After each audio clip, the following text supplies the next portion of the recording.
bem, nós gostaríamos então de dar início à 100ª edição do Café Filosófico, que tem por tema Filosofia Clínica e Espiritualidade. Já se vão 8 anos de eventos que tiveram início em 9 de maio de 2010. Até hoje foram arrecadados 45 mil quilos de alimentos que foram distribuídos e continuam sendo distribuídos para diferentes instituições filantrópicas.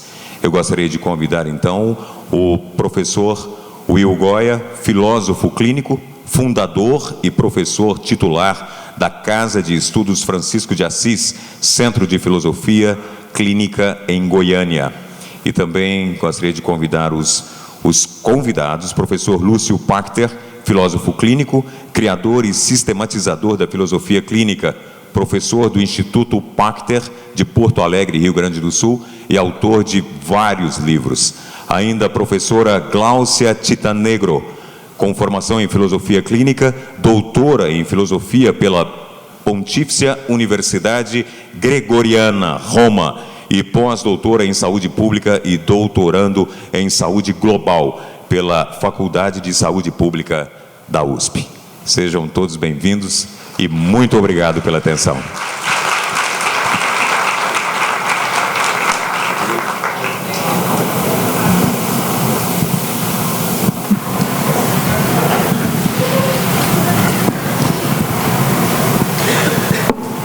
Queridos, 100º Café Filosófico, 8 anos de trabalho voluntário, não porque não é remunerado, isto não é, mas porque é feito de boa vontade. E se é de boa vontade, não é a partir do eu, mas a partir do outro. Isto é, quando nós falamos em corpo e alma, é que procuramos aqui arrecadar alimentos para esta totalidade que somos juntos em corpo e alma. Há quem tem fome de arroz e feijão e há quem tem fome de espiritualidade em palavras. Para os dois alimentos, nós nos doamos. A todos que sempre têm vindo, eu agradeço de todo o meu coração.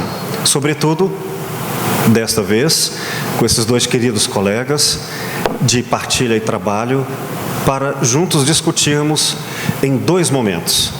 No primeiro, convidarei a professora Gláucia para falar sobre o tema Filosofia Clínica e Espiritualidade, e logo depois, eu e o querido professor Lúcio vamos conversar com ela a respeito desse tema. Terminado a primeira parte, que tornará em torno de 1 hora, faremos um pequeno intervalo e depois voltaremos com o microfone disponível para que todos participem numa rodada de construção da esfera pública, para que o nosso espaço seja sempre o da diversidade. Eu agradeço a toda a presença de vocês e, antes do início, apenas as palavras iniciais dos nossos convidados, para que possamos juntos trabalhar. Obrigado.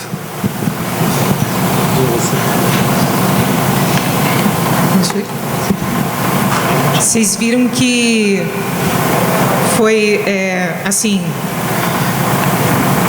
eu achei que eu vinha fazer café. O Will telefonou para mim, falou: você pode fazer um café lá em casa? E eu achei que eu vinha fazer café com a ajuda do Lúcio. E aí ontem fiquei sabendo que não era nada disso, que eles iam botar a gente contra a parede. Mas estamos aqui na tentativa de depois tomarmos café, pelo menos, né? Grato, querida. Boa noite a todos, sejam muito bem-vindos. Vamos passar então o início dos nossos trabalhos à professora Gláucia. Boa noite. Assim, eu gostaria que a gente interagisse, mas eu poderia tentar profanar a ordem que é estipulada pelo Will, mas não vou fazer isso. Eu vou falar da profanação, que é um pouco o tema do texto que está aí disponível para vocês. Melhor, que está no livro, né? Eu, assim, pensando sobre tudo que a gente veio trabalhando de ontem para hoje, e para quem não estava conosco de ontem para hoje, a gente veio tentando fazer uma interface entre filosofia clínica e espiritualidade. Quando o Will ligou para mim, eu me coloquei a pergunta: como é que é possível essa interface? É possível? E aí a pergunta para mim era o que é espiritualidade? Porque se a gente está aí no coloquial, no senso comum, espiritualidade imediatamente nos remete à religião, né? E a gente teve chance o tempo todo de conversar sobre isso, né? Se nos remete ao âmbito da religião, nos remete, por conseguinte, ao âmbito do sagrado. E o que eu queria propor para vocês é que a gente rompesse com o sagrado. Romper com o sagrado, por quê? Há algum tempo eu trabalho sobre um autor italiano vivo, né? Ele nasceu em 1942 em Roma, Giorgio Agamben. E o Agamben, ele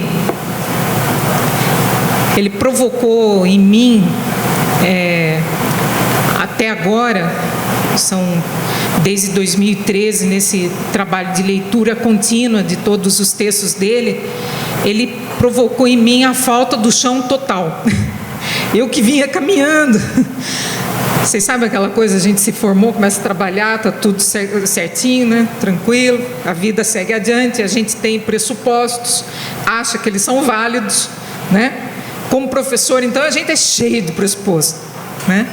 O primeiro pressuposto, ele está posto aqui, inclusive, é que a linguagem é entendida por todos de maneira igual. O que é uma grande bobagem.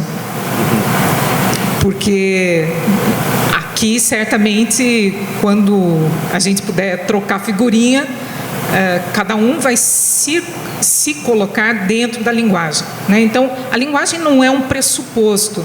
A linguagem é a possibilidade do encontro. Um encontro que começa aqui, né? A gente criou esse mundinho aqui hoje, nesse momento, né? Antes disso, a gente não se conhecia. Agora o mundo está feito aqui para nós. A gente se conhece. Então, no meu trabalho, 20 anos trabalhando sobre pressupostos, sobre a vida, sobre a espiritualidade, eu trabalhei muito tempo com terminalidade de vida, em questões da bioética. E achava que estava indo bem, assim, na sala de aula, colocando as minhas questões, mas achava que as minhas questões tinham pressupostos sólidos. Até que não tinha mais. Até que o Agamben questiona tudo. Porque o Agamben faz um caminho de muita honestidade, que ou deveria de ser, o caminho filosófico, que é se perguntar, pera um pouquinho, do que é que se trata o mundo, a realidade, o encontro, do que é que se trata? O que é que nós estamos falando? E quando a gente pergunta o que é que a gente está falando, precisa de muita coragem para a gente investigar a linguagem. Não é para qualquer um. É engraçado isso, né? Porque eu digo que não é para qualquer um, no sentido de que é tanta incomodação que é melhor deixar para lá. Eu tinha um professor que brincava muito e falava assim: vocês filósofos estão sempre no meio das nuvens, né? E é engraçado, a filosofia, mais a gente avança, mais a gente finca os pés na terra, de uma tal maneira que a terra começa a escapar, mas não no bom sentido, no sentido que não sobra pressupostos, no sentido que nem o eu sobra, nem a identificação comigo mesmo sobra. Então eu dizia aí nesse texto que quando eu fui reler o texto sobre espiritualidade para mandar para o Will, eu não me encontrei mais no que eu falei. Óbvio, porque a vida passou, a gente mudou, a gente não é mais o que a gente era, né? Isso eu estou chovendo no molhado, porque todos nós partilhamos disso, né? A gente sabe que de ontem para hoje a gente já não é mais aquele, né? Ou aquela. A gente já é outra coisa.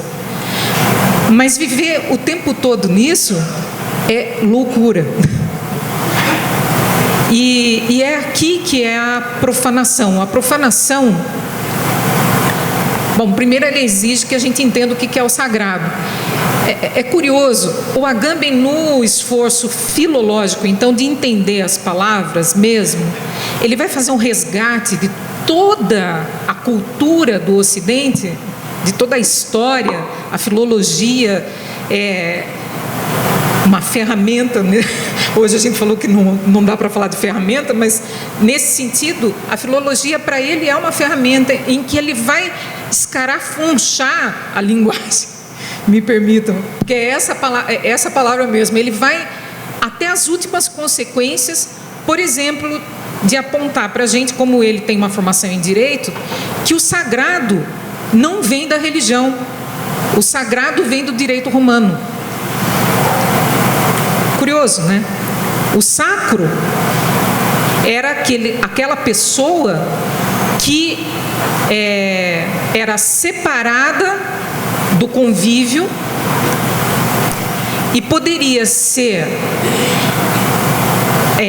assassinada sem que isso constituísse um crime. Profanar os usos dentro da linguagem é restituir a linguagem para aqueles usos que ela tinha. Então, o sagrado é uma contribuição valiosíssima a gente repensar o sagrado como ele era originalmente. Porque isso dá uma outra dimensão para a gente. Faz a gente até pensar por que a gente sacraliza tanto. É curioso, porque os monoteísmos, as grandes tradições monoteístas, elas têm algumas coisas em comum. Uma delas é a luta contra a idolatria. E é curioso porque nós somos idólatras o tempo todo, porque a gente forma sempre imagens das coisas. Imagem do partilhante, imagem do professor. A gente trabalha com imagem. E na sociedade do espetáculo, mais do que nunca, a gente trabalha com imagem. Todo mundo coloca imagem no Facebook. Por sinal, vocês já colocaram imagem? Né? No Instagram, é o tempo todo, né? No WhatsApp, olha, as imagens. Isso é o mundo dos ídolos hoje. Todo mundo é ídolo de alguém, né? Ou tem os seus próprios ídolos, ou cultiva seus ídolos, né?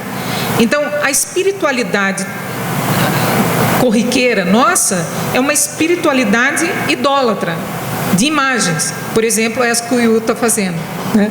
Me desconcertando.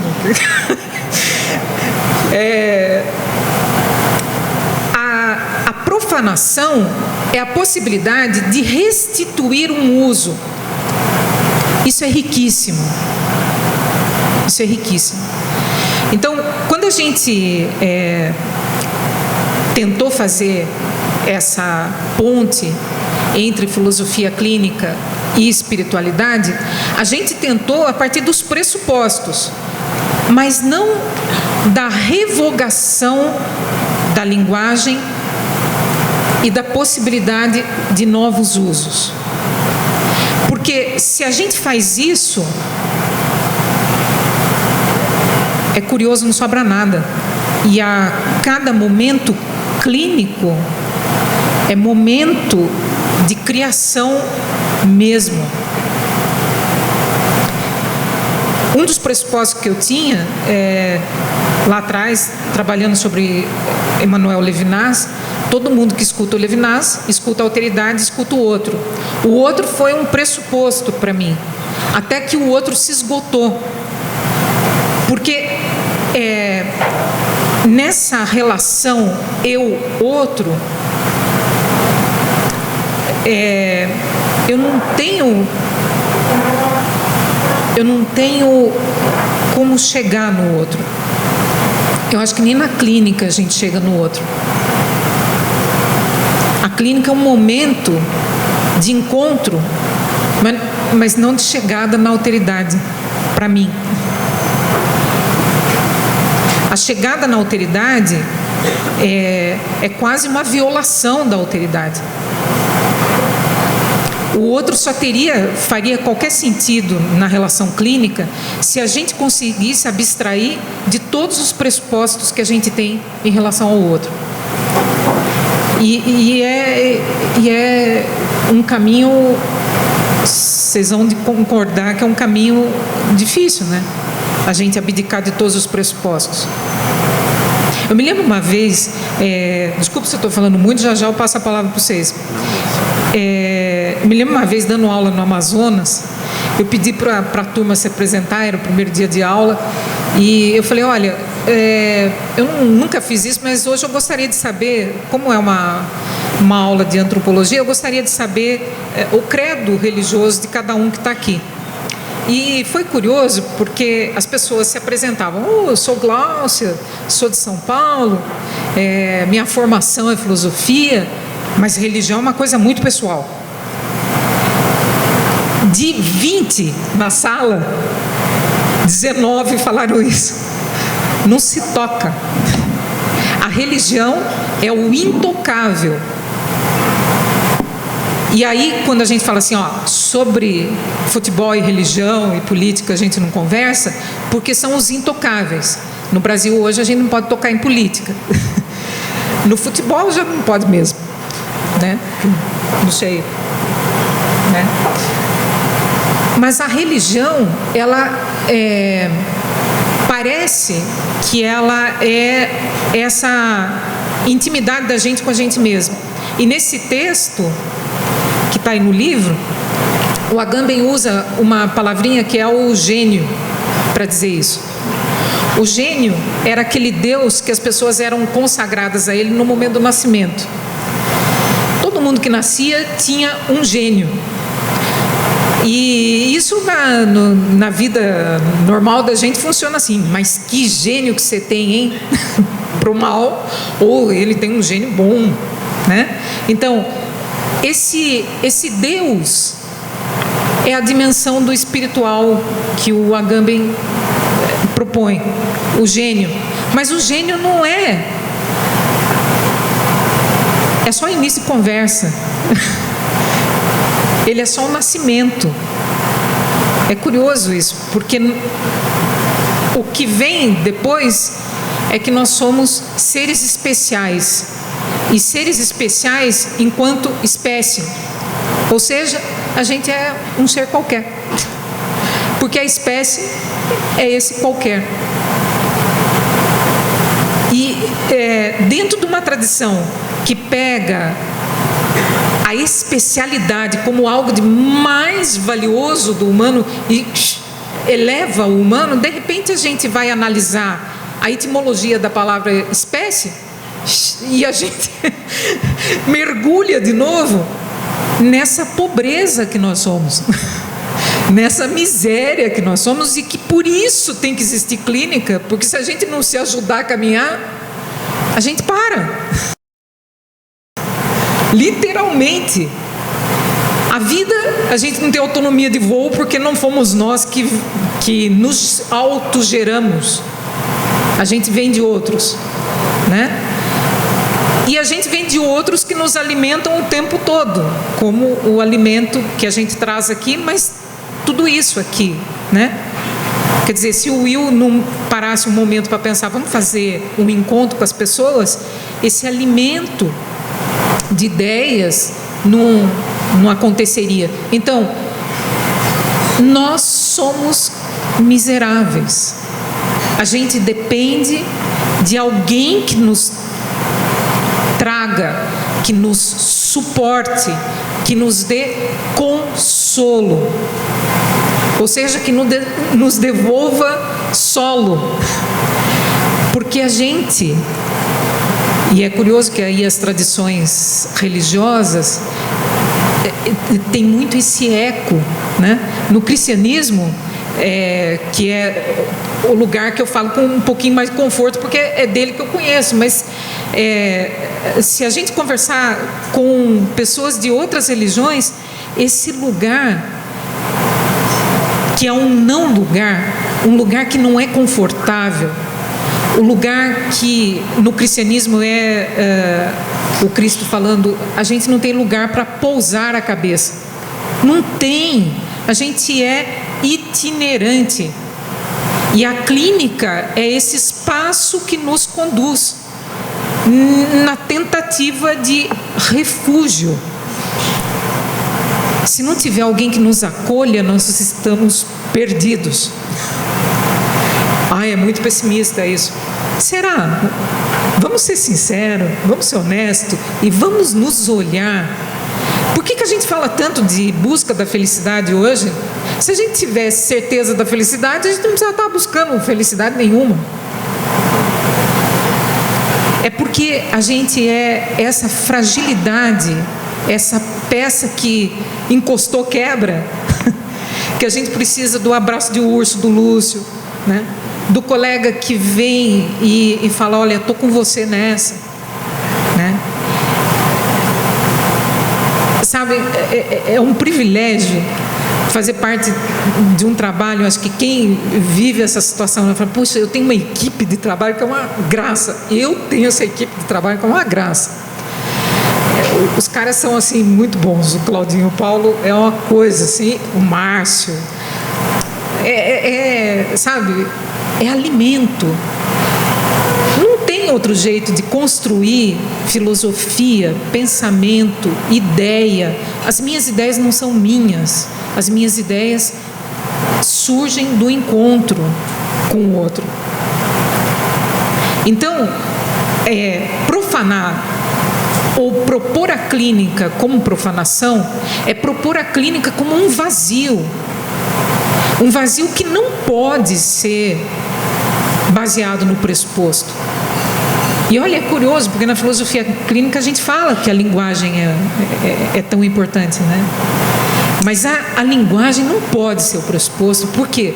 Porque se a gente se ancorar, a gente não cria mundo. Para criar mundo, a gente tem que ter coragem de não se ancorar em nada. Desculpem, estou me repetindo, mas é criação ex nihilo mesmo. Eu mais vou adiante, mais me convenço que a clínica é esse momento generoso e, como diz a palavra, que genera, que cria momentos, né? Então, até a historicidade que a gente coloca como pressuposto, desculpem, é outra bobagem. Porque a história, como diz meu querido Cláudio, é ficção.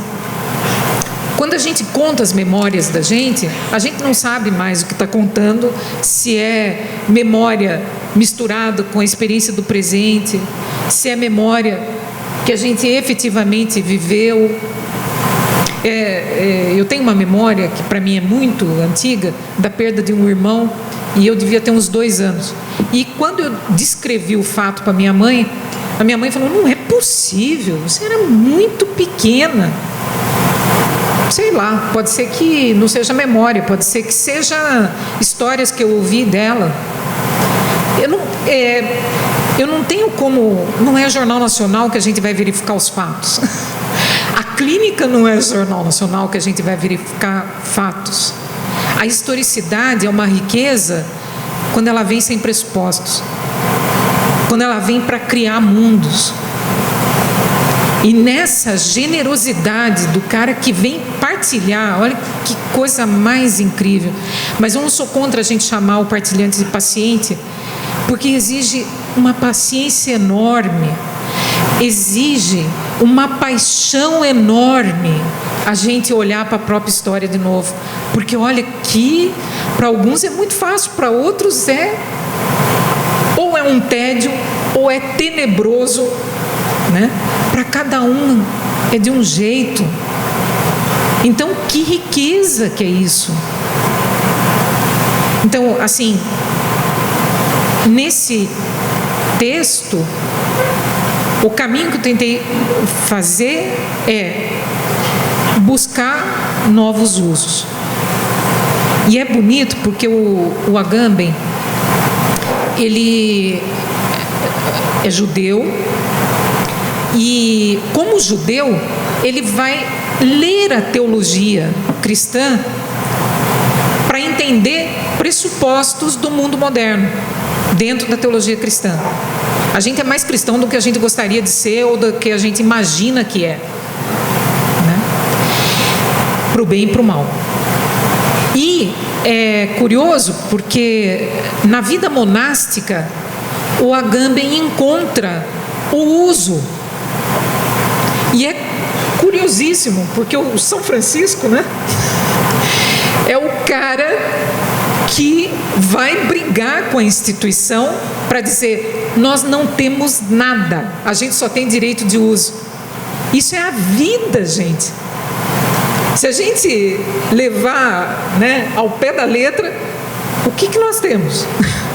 O ar que a gente respira,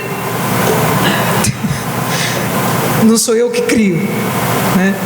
O alimento, já falei. As ideias, já falei. Ou seja, a vida é dádiva, é direito de uso, e a gente vive com propriedades, até a identidade de um eu imaginário, porque esse eu está o tempo todo se movimentando, sendo qualquer coisa de diferente, né?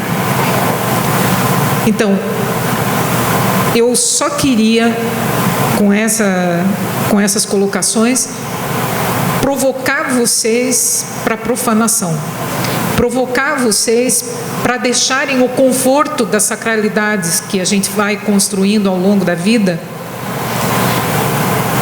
para mergulhar no mundo profano. Não tem mal nenhum de mergulhar no mundo profano. Ao contrário, é pura dádiva. Obrigada.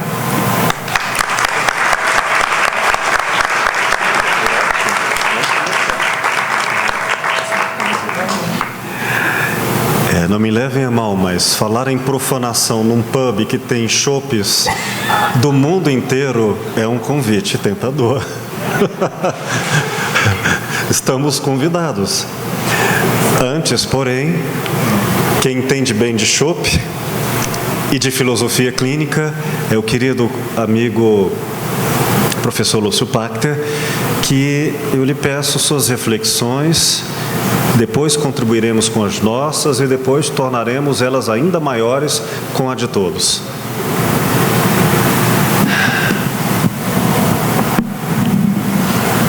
Boa noite, pessoal. Eu não entendo tão bem de chopp, mas de pub, sim. Toquei muito piano em pubs pela Europa, em lugares assim. E durante muito tempo tenho boas recordações. Pubs pequenos de jazz, costumava tocar quando era jovem. Depois não, depois me tornei filósofo e aí as coisas mudaram. A Gláucia colocou vários pontos que na clínica possuem relevância. Um desses pontos nós trabalhamos recentemente na Universidade Hebraica, em Jerusalém, numa jornada de estudos. E vimos um desses pontos, muito de perto. Vamos recapitular. As nossas histórias de vida são ficções. O que você viveu até aqui, quando você lembra de um afago que você recebeu quando você era criança, quando você lembra de uma vez que você pegou chuva voltando para casa da escola, essas coisas são ficções. Algumas memórias que nós possuímos, provavelmente elas são vivas. Elas não são como fotos penduradas em quadros, elas se mexem. E elas se associam, às vezes, de maneira inteligente com outras coisas. Mas há memórias nossas que são fabricadas, são lendas pessoais. Não existiram ou sofreram grandes torções existenciais. Algumas vezes, ao acessarmos certas memórias, elas constituem a verdadeira vivência, muito mais do que o que houve na época em que as coisas aconteceram. Agora, isso e outras 10.000 variações são parte do desafio da clínica. Por exemplo, como separar essas coisas? Como saber?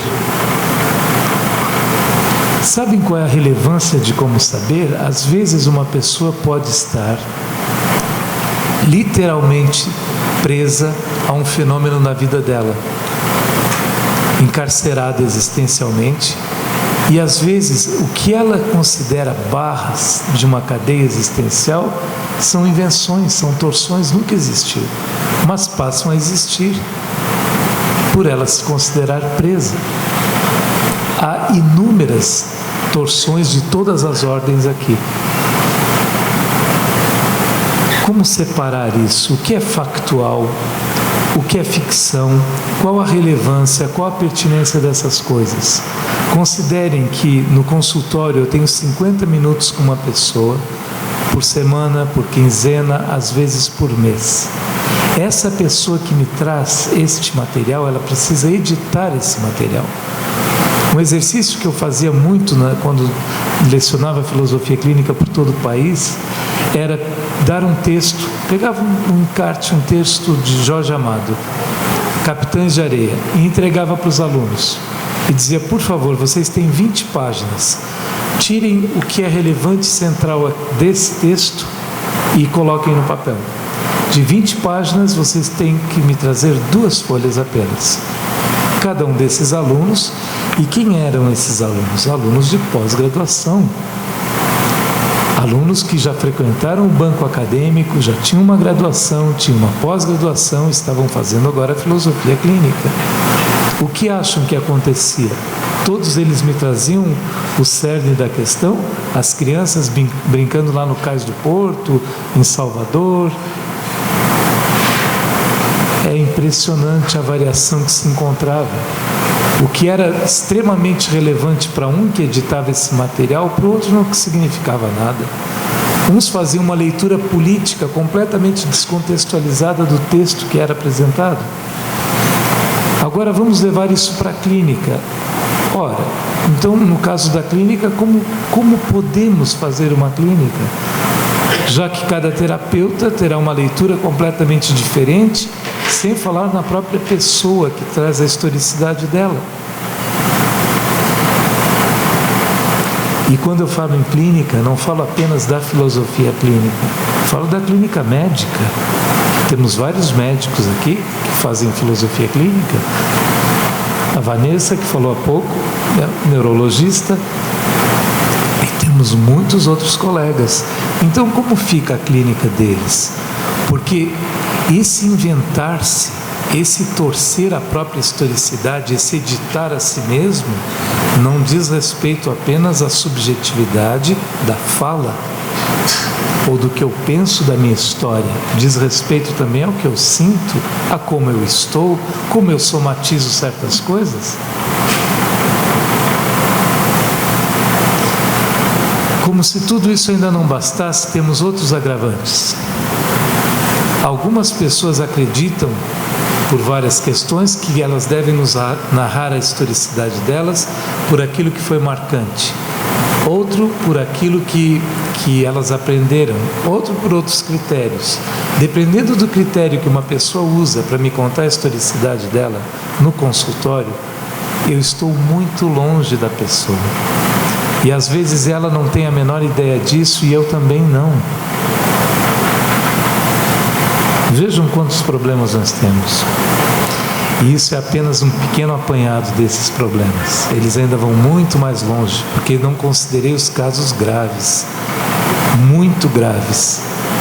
Casos de pessoas que desenvolveram, por exemplo, manias persecutórias de grande monta, colocando em risco comunidades inteiras. Posto o problema, o que se faz na clínica? O que se faz no consultório? Não há tempo hábil de vermos essas questões todas, mas podemos alinhavar essas questões, ok? Primeiro, muito do discurso construído é decodificado pela vivência que você tem com alguém. Vou traduzir isso em português. Considere um filho, uma esposa, um marido, com quem você convive há 5 anos, por exemplo. A maior parte das palavras dessas pessoas provavelmente são instrumentais. Me dê um copo d'água, coisas assim. O essencial você já sabe, você está com a pessoa, você olha para a pessoa, você convive com a pessoa, você já sabe. Construções partilhadas, variáveis, que mudam, mas há alicerces seguros, sem os quais nós não conseguiríamos sequer estar conversando hoje aqui. Há convenções, há parâmetros, e dentro disso uma subjetividade infinita para todos os lados. Então, outro alinhavar de coisas que tornam possível uma clínica mesmo com esses problemas todos são as contextualizações. Uma coisa foi o que eu comecei dizendo aqui para vocês, que tenho familiaridade com pubs, porque com meus 20 e poucos anos andava pela Europa com a minha mochila de trem para cima e para baixo. Depois meu avô me deu dinheiro, comprei uma 500 Ford usada, que quebrou lá no sul da Itália, quando eu ia para a Grécia, e falei que às vezes tocava um piano em pubs, que era como eu botava gasolina na moto, aliás, entre outras coisas. Bom, isso é o encarte. Com isso se tem muito pouca coisa. Agora, se começar a aprofundar isso, contextualizar e colocar em perspectiva com relação a uma série de outras coisas, o que fazia, com quem me relacionava, o que estudava e outras coisas mais, vocês terão um alicerce muito mais firme. É assim que na clínica nós fazemos com muitas pessoas. Passei apenas 2 referências. Há pelo menos 20 ou 30 outras que tornam plausível, possível a clínica. A clínica, e nas palavras da Gláucia, acho que isso fica bastante tranquilo, é um exercício de aproximação, jamais de exatidão. Nós temos um parecer sobre esse outro, e já é bastante pretensioso achar que temos esse parecer. É isso.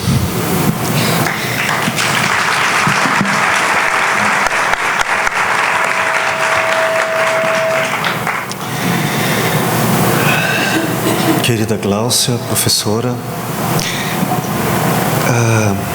muitas questões, né? Mas vamos lembrar que clínica é uma palavra para sensibilidade viva. Quando pensadores como Michel Foucault nos fala do nascimento da clínica e como marcação o mundo moderno e com ele o industrialismo e toda essa proposta de instrumentalizar o ser humano para tirar dele o máximo proveito para uma sociedade economicamente utilitária, a essência do sentido da clínica, que é a relação de aproximação de cuidados, foi substituída pelo saber médico, que substituiu o contato da realidade subjetiva, substituindo a subjetividade pelo saber objetivo. Então a relação de aproximação foi substituída pela métrica objetiva e universal.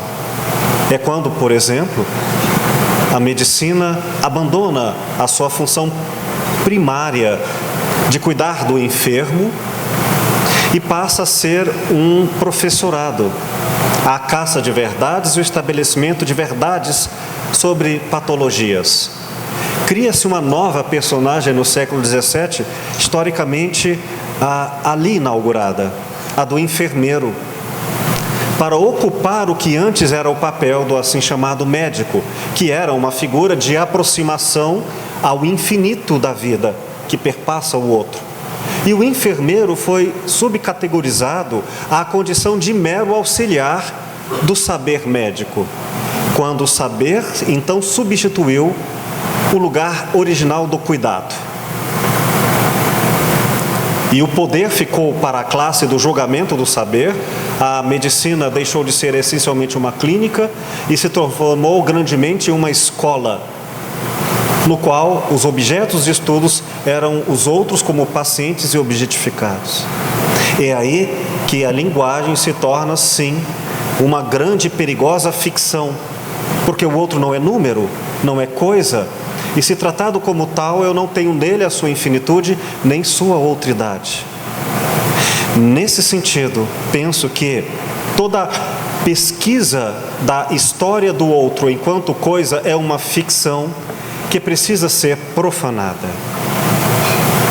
Nós temos uma literatura cinematográfica, Patty Adams, O Amor é Contagiante, para mostrar essa tentativa de profanar uma academia, uma medicina que instaura o outro como uma linguagem métrica sem a sensibilidade clínica. Tudo bem. Hoje, no nosso encontro nacional de filosofia clínica, muitas palestras foram discorridas sobre essa temática geral.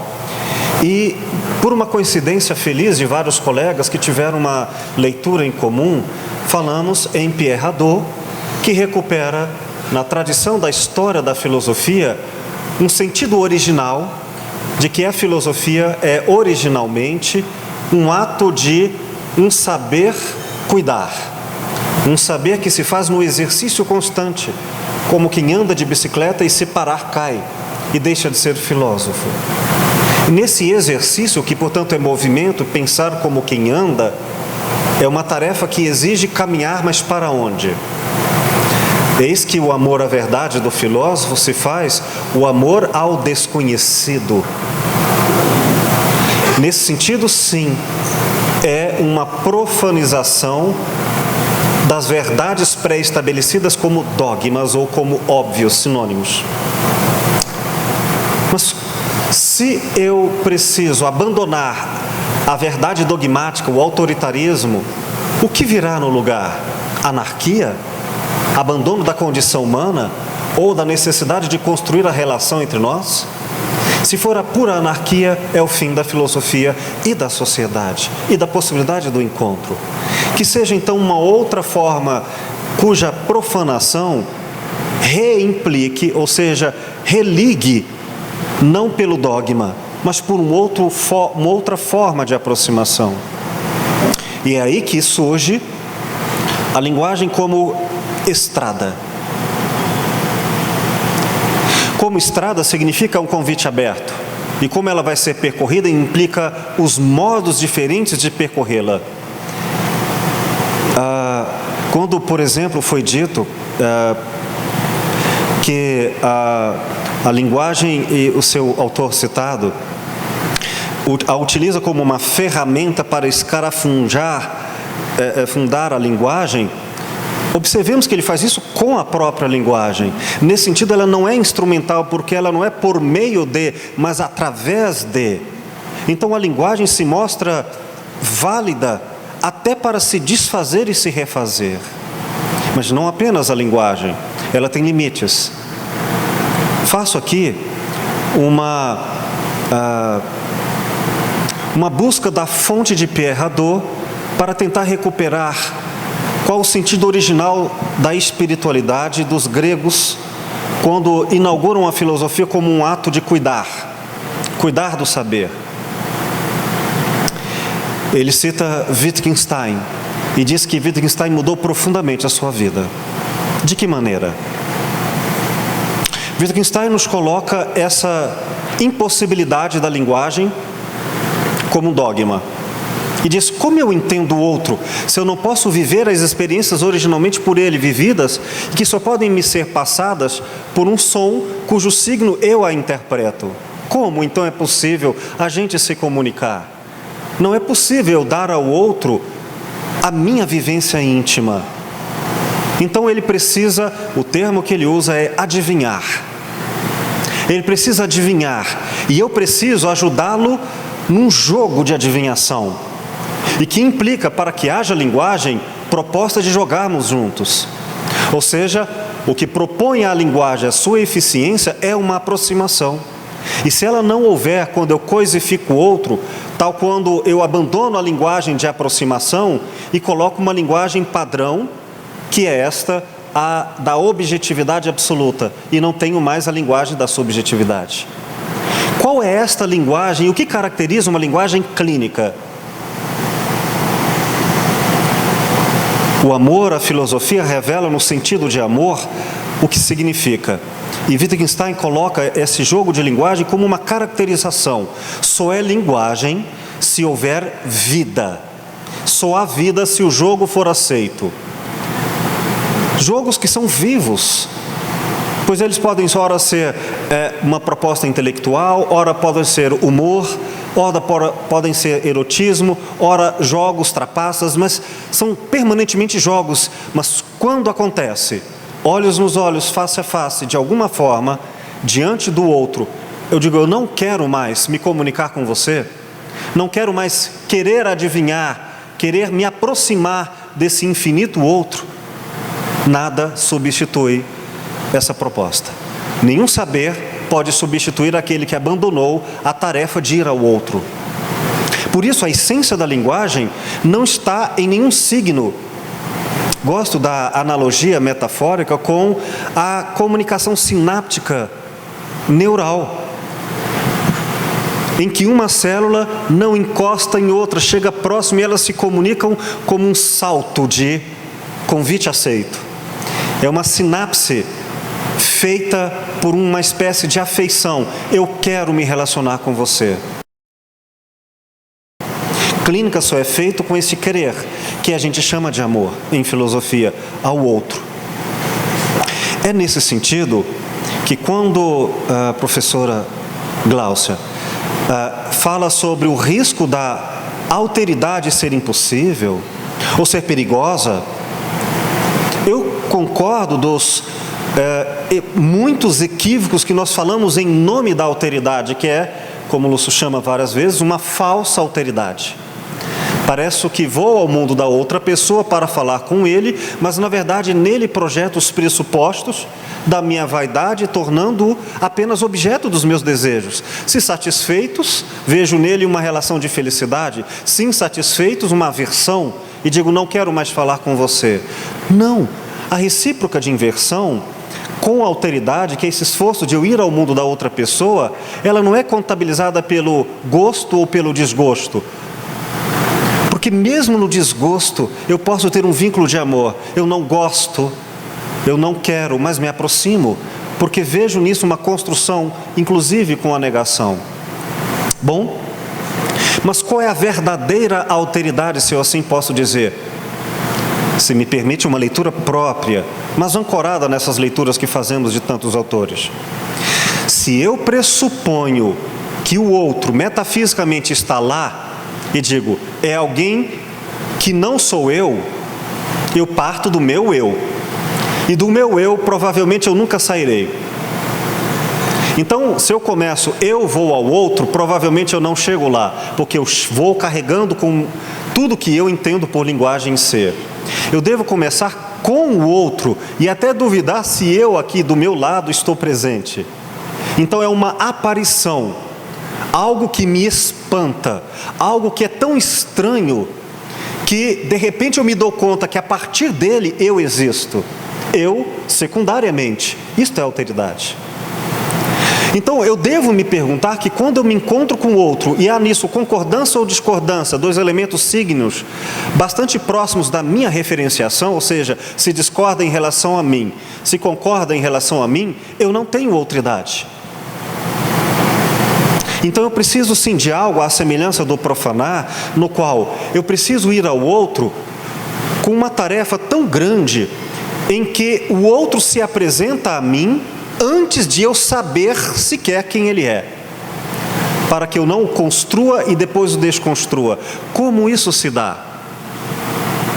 Eu sei que é uma adivinhação, mas como isto se dá? eu acredito que a alteridade, ela se revela assim, e Levinas nos dá uma indicação. Não apenas ele, mas ele uma grande indicação. É que a ética ou o cuidado com o outro é mais importante, é mais sábio, é saber, no sentido de propor-se-á, abrir-se-á, ou como Heidegger traduz a expressão pathos, a emoção do meu Deus, o que é isto?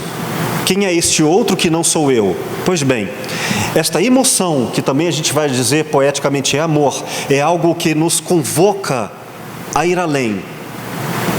A instauração desse pathos é antes de um conhecimento intelectivo, é uma emoção. Emoção é uma palavra não tão clara quanto uma profunda disposição. Estou aberto a que algo, o mundo me assuste, me provoque. E então digo, a ética, este amor ao espanto, ao outro, ao deixar vir, seja lá o que for, que se possa traduzir depois como verdade, é anterior à epistemologia. Portanto, o amor é anterior ao conhecimento. Eu posso não saber quem o outro é, posso me equivocar sobre isso, mas eu não preciso primeiro conhecê-lo para então amá-lo. Ao contrário, eu devo amar o desconhecido para que ele seja bem-vindo ao jogo de conhecimento. É nesse sentido que a outridade ou a alteridade não é para com o outro que eu já acho que está lá, porque isso é minha projeção. A outridade é para com a linguagem. Não é eu pressuponho o outro. Não. Isso seria conhecimento pressuposto, não é outro. Alteridade significa o que há além do que eu não imagino e eu estou aberto para receber. E aí a própria linguagem é renovada. Mas vou dizer tudo isso com menos filosofês. Tudo que for vivo, linguagem viva, me convida à aproximação. Quando a linguagem ou este convite ao outro deixa de ser vivo? Eu vou dar uma resposta tautológica. Quando não há mais vida, não há por que insistir. Quando o convite não é aceito, quando o outro não é hóspede e eu vou a ele como quem vai, na qualidade de um hóspede, à casa de outrem, não há mais o que fazer. Por isso a clínica é um espaço de amizade. É um espaço de amor, no sentido lato. Só posso ir ao outro se houver viva linguagem. Aqueles que não entenderem o que significa uma linguagem viva, que é, você está disposto a conversar comigo? Eu abrir-me para o outro, tentar entendê-lo no seu mundo e você no meu mundo? Não estou. Então, não há mais o que fazer. Seguirei outro caminho. Quando Adorno, na sua Educação após Auschwitz, fala sobre todo o perigo de grande conhecimento que foi, a exemplo da história da Alemanha, que com tanto conhecimento não foi capaz de reconhecer o outro. Então ele diz, vamos sempre nos lembrar de Auschwitz para perceber que quando o conhecimento não é vida, não podemos mais querer conhecer o outro. E quando é vivo? Aqueles que já não sabem, não tenho como lhes ensinar, mas aqueles que estão abertos por amor, estes haverão de aprender. Por isso a clínica é feita por afinidade entre os que decidem, por boa vontade, a um diálogo. Se isto houver, tudo será bem-vindo e a historicidade será construída. Uma possibilidade de aproximação. Mas se não houver este amor, que é a ética antes do conhecimento, nada pode ser feito. Por isso que eu acredito sim, que a clínica e a filosofia clínica é um conhecimento possível, porque antes do conhecimento é amor. É de Adorno que vem essa ideia que se vivemos uma crise profundamente de uma época em que nossa cultura não é mais capaz de amar uns aos outros, então vivemos uma profunda crise de filosofia, porque filosofia é amor ao saber. Que a filosofia clínica seja apenas um dos muitos caminhos e que recupera a seguinte proposta de linguagem, estrada a ser percorrida: há amor suficiente, há caminho aberto suficiente para que possamos aceitar as dificuldades da linguagem e nos aproximarmos? Se sim, convite aceito, a filosofia clínica é possível, senão os outros caminhos já existem. Que seja este uma oportunidade aberta, e a ela, de novo, convido a todos. Muito obrigado.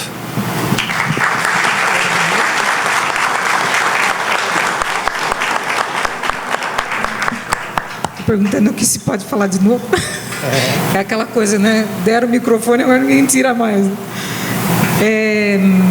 Não, estava aqui pensando,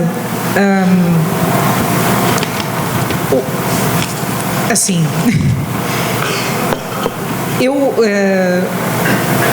o que está me encantando nesse momento da pesquisa é a possibilidade de repensar as categorias da gente, sabe? E, por exemplo, em filosofia política, uma categoria extremamente importante é direito. Todo mundo fala hoje no direito, né? Eu faço parte lá de um grupo de WhatsApp que, para qualquer de professores de bioética, então surge qualquer coisa na saúde, a primeira bandeira é: todos nós temos direito. Aí alguém fala assim: tá bom, tem direito, mas os recursos são escassos, não dá para todos. Aí como é que a gente vai escolher? Aquela ladainha que a gente já conhece, assim, né? O amor, para mim, é uma categoria como o direito. Para mim. Eu tenho a sensação que a gente precisa rever essa categoria. O Levinas, não por acaso, fala que a relação com o outro não é relação de amor. Eu sou responsável até pelo carrasco. E é curioso, porque embora ele não tenha perdoado o Heidegger, ele nunca mais tenha pisado na Alemanha, essa fala é muito forte. Se houve um carrasco que fez isso, eu tenho responsabilidade por ele. É forte isso. Isso de um lado. Então, assim, o Levinas vai dizer assim: olha, acho que estava na hora da gente retomar o discurso deixado lá atrás sobre a justiça, ao invés do amor. O Agamben, diferente do Levinas, ele fala assim que é preciso rever tudo, porque a gente está em xeque. O que funcionou até agora, de repente não está funcionando mais. As relações de cuidado, como o Lúcio lembrou, dentro, e você lembrou também, né, dentro das relações de cuidado na medicina, por exemplo, haja amor, né? Assim, já que você lembrou a enfermagem, né? Meu Deus, né? Como dar conta do trabalho de cuidado numa estação onde você tem excesso de leito, você é mal pago, você passou não sei quantas vezes do turno. Então, se o amor for essa... eu estou colocando "se", eu não estou discordando de você. Assim, aquilo que você fala para mim é música mesmo, né? Tem um eco dentro de mim. Eu só sinto que a gente tem um espaço privilegiado de encontro, de provocação daquelas categorias que a gente usa com mais frequência, daquelas categorias que para a gente são evidentes já e não são nada evidentes. Vocês percebem que eu não estou indo... eu acho que o que eu estou falando estava presente aqui no discurso dos colegas, né? É assim, aqui eu acho que é um apelo pessoal, assim, né, de eu para eu. A necessidade que a gente tem hoje de pensar com novas categorias. É como se isso já tivesse se esgotado, como se a riqueza das palavras tivessem se esgotado. E é por isso que a proposta da profanação é rever essas categorias, né? Eu até convido o professor Lúcio a uma palavra, e assim nós terminamos este primeiro momento, fazendo um intervalo e depois voltando com o microfone aberto aos colegas para uma interlocução conjunta. E quando fala sobre o esgotamento e as dificuldades da linguagem, dos termos e dos recursos que reiteradamente foram mal utilizados, seria possível uma filosofia para além da linguagem? Uma pergunta. Ou bordejando a linguagem na sua insuficiência, tirando dela todas essas dificuldades a priori, que é, vamos evitar as linguagens mais difíceis, vamos evitar o amordaçamento pela linguagem, vamos pelo menos ter uma linguagem mais capaz do diálogo. Mas ainda assim a linguagem não está dando conta de possibilidades outras e mais ricas que exigiriam uma profanação até da linguagem. E aí eu levo ao Lúcio a seguinte questão, que ele me parece já abordá-la de certa maneira, uma possibilidade, não sei se continuaríamos a utilizar o termo filosofia para isso, para além da linguagem. É nesse sentido de uma possibilidade para além da linguagem que eu apenas provoco a seguinte questão. Se por um lado podemos aprender novas línguas, francês, alemão, linguagem corporal, linguagem escrita, quaisquer tipos de novas linguagens da mesma gramática usual de acordo universal de tradução,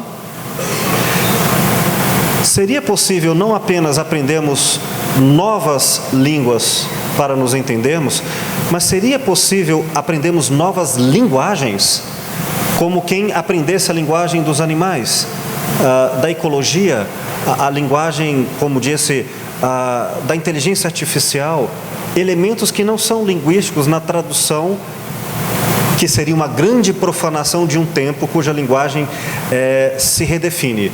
Cito, por exemplo, o filme Her, que um homem se apaixona por uma mulher, chamada assim de mulher, mas que é um computador, que em determinado momento ele quer traduzir em linguagem humana o que ela sente. E ela diz, isso eu não tenho como explicar para você, mas eu vou dizer para você, eu gosto de você. No entanto, eu estou me relacionando com outra, não pessoa, mas um outro programa, e não tem como eu traduzir isso em termos de linguagem. Então, existem outras linguagens, e elas só podem ser chamadas agora, doravante, no século XXI, de filosofia, e isso seria clínica? Questões simples, né?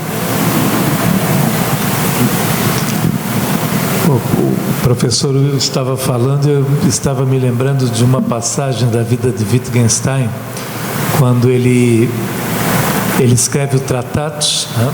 E em Londres o Russell já andava incomodado com as notícias que vinham de Viena, e ele pede para que alguns amigos, já que o Wittgenstein era uma pessoa muito difícil de se conversar e de se conviver, e o círculo de Viena, Schlick, o pessoal que estava trabalhando, tentava se aproximar dele, mas ele era muito difícil. E então recorrem a Bertrand Russell, que era um grande amigo dele, e ele envia uma pessoa que ele achava que era a única pessoa que podia se relacionar com Wittgenstein, dado aquele temperamento terrível dele. Mandou um matemático para lá.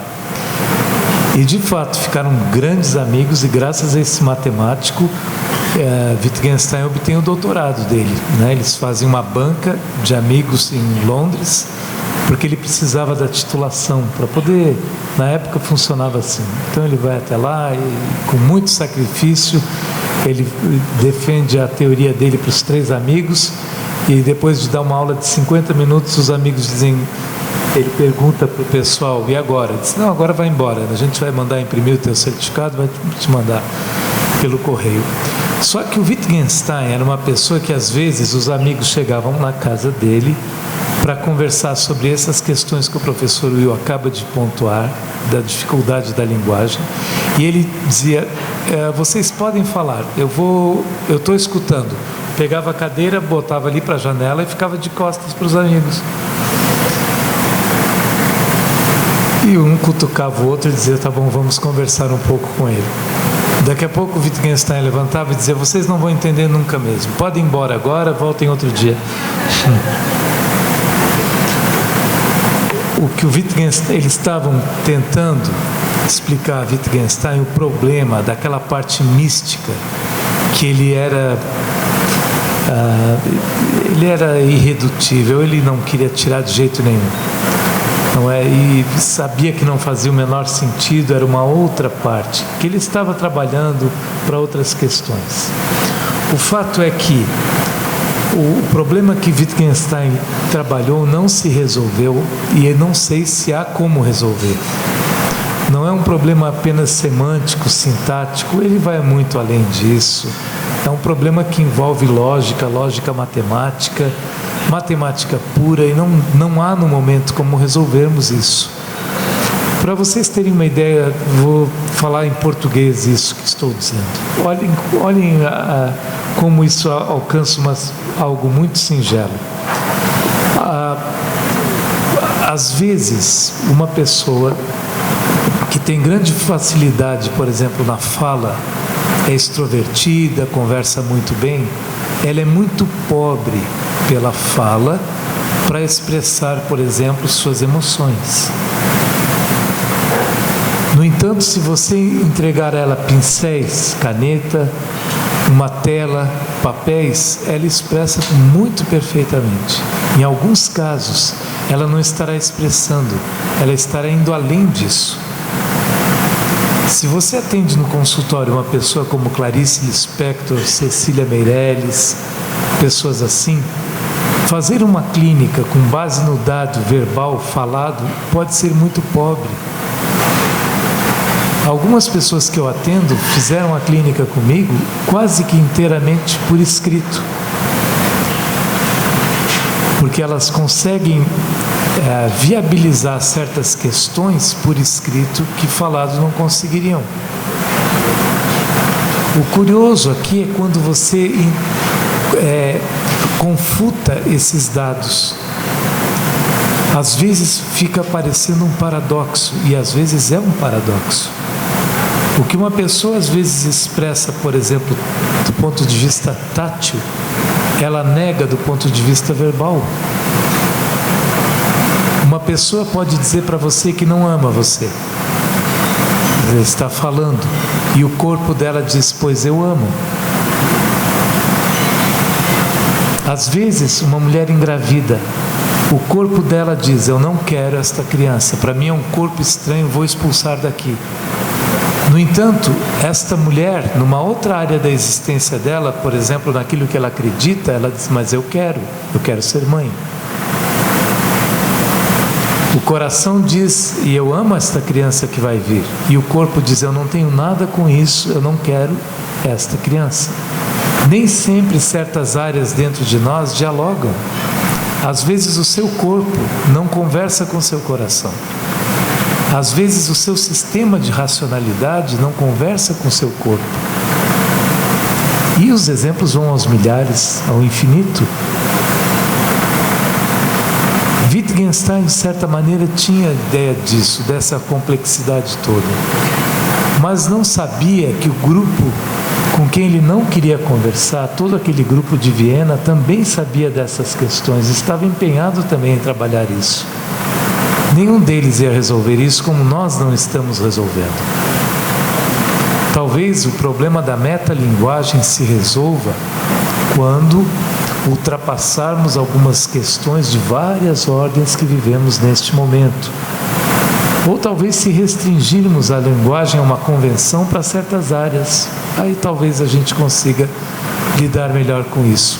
Mas temos problemas e são graves, são de grande monta. E nesse momento, no mundo inteiro, milhares de filósofos em várias áreas estão lidando com isso, cada um à sua maneira, dentro da sua especificidade. A nossa é a clínica. É isso.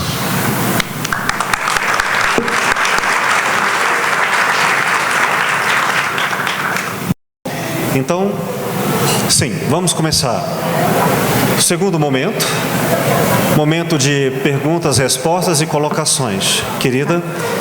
Sandra Sucupira, e eu gostaria de fazer uma pergunta ao professor Lúcio Pachter. O senhor falou aí na questão das primeiras experiências na vida de uma pessoa que é da infância. E eu gostaria de saber por que a filosofia clínica, na maioria das palestras, dos encontros de filosofia, não existe um campo mais específico para a área da filosofia clínica para crianças, ou de filosofia para crianças. Se nós ouvimos dos filósofos a importância das primeiras experiências, por que não pensar filosofia clínica para criança?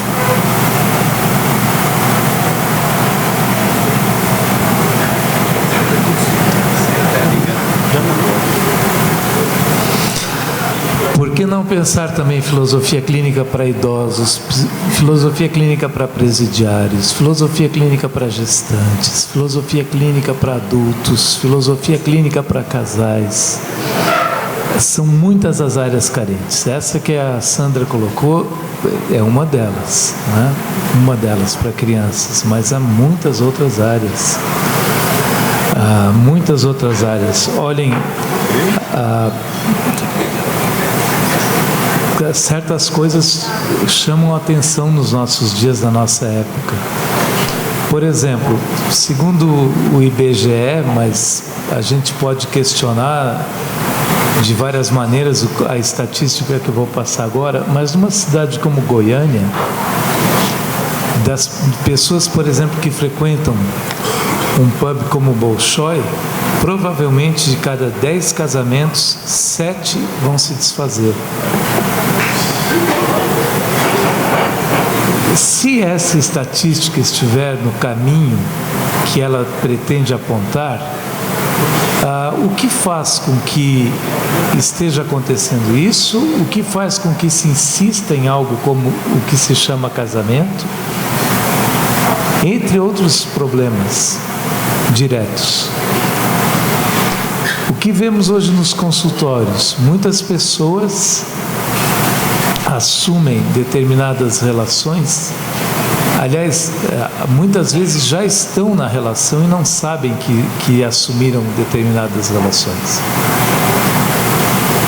Para vocês terem uma ideia do problema que isso envolve, até há pouco tempo, lá no meu instituto em Porto Alegre, na biblioteca, eu entrava, pegava um compêndio de psiquiatria, de Sedok, de Kaplan, de Kolbe, que são os melhores que nós tínhamos, e podia às vezes fazer uma consulta rápida a certas coisas. Hoje não há mais como fazermos consultas a manuais.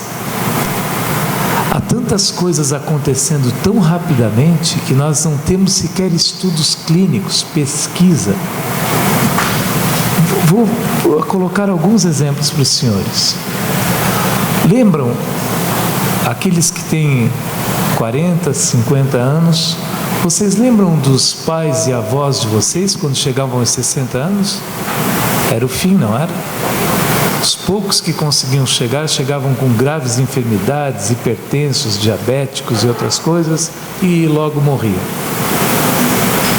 Hoje, com o bem-estar social que existe não apenas nesse país, mas em muitos outros lugares, pessoas com 70, 80 anos estão estudando. Eu tenho vários alunos.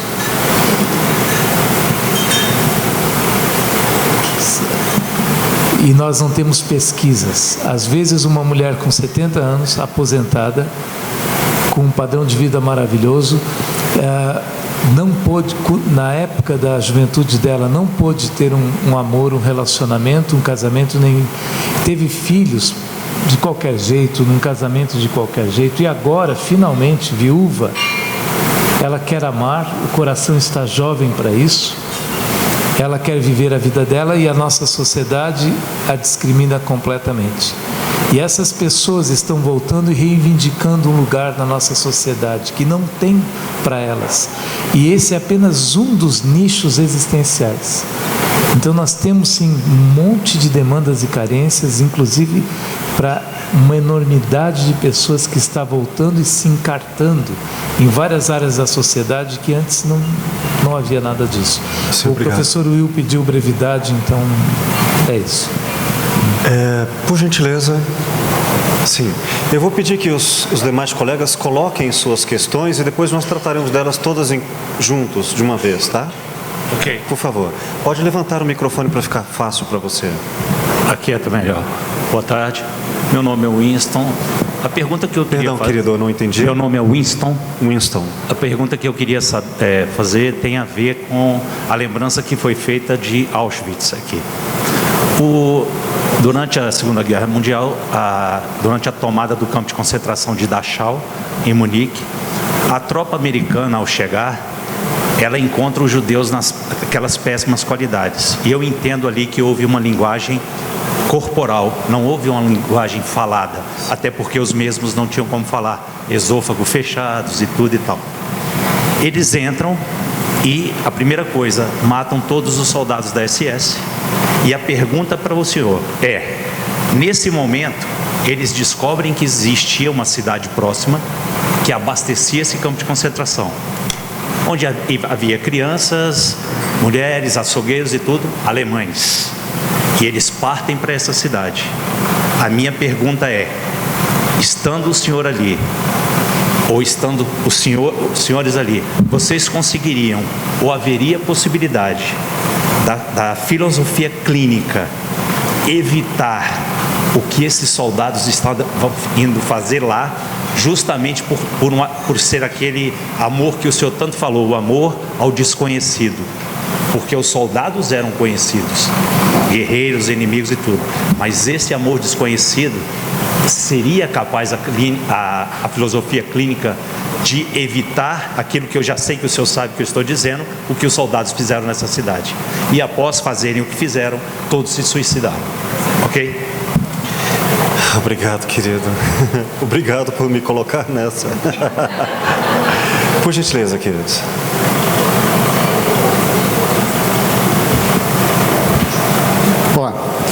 Eu queria resgatar a questão só da espiritualidade da filosofia clínica, tá? Espiritualidade porque é uma coisa que está me incomodando um pouquinho desde que a gente começou a discussão nesse encontro. Então, olha só, se a gente prestar atenção nos registros que estão aí, a gente percebe, desde a época de Abraão até o homem atual, que os conflitos existenciais, se não são os mesmos, se não são muito parecidos, são praticamente os mesmos. Nessa seara de conflitos, a gente tem então a espiritualidade como um meio de cultura na relação entre o homem e Deus. Pois bem, o que a gente tem visto no encontro, né? Todos os palestrantes que adentraram esse tema praticamente foram uníssonos em dizer, e a professora Glaucia no início da sua fala também trouxe isso, separar a questão da espiritualidade da religião. Se eu entendo a religião como um meio, né, de, às vezes, normatizar, às vezes de cultuar, às vezes de disciplinar a relação desse homem com essa transcendência, e aí, vendo dessa forma, eu até poderia conceber que a religião pode ficar um pouco afastada da espiritualidade no sentido do tratamento clínico-filosófico. Mas e quando essa espiritualidade não está na religião? Quando ela está calcada na crença, no amor e na fé no transcendente, abstraindo a bandeira de ser muçulmano, de ser islâmico, de ser católico, quando essa relação se dá aí, a pergunta então que eu faço, aí direção da professora Glaucia também à banca, é possível fazer filosofia clínica abstraindo a espiritualidade desta relação da pessoa com o superior, através do amor que ela tem e da fé que ela tem, simplesmente por isso? Ou não? E por quê? Que bom que são questões simples, imagina. Por favor.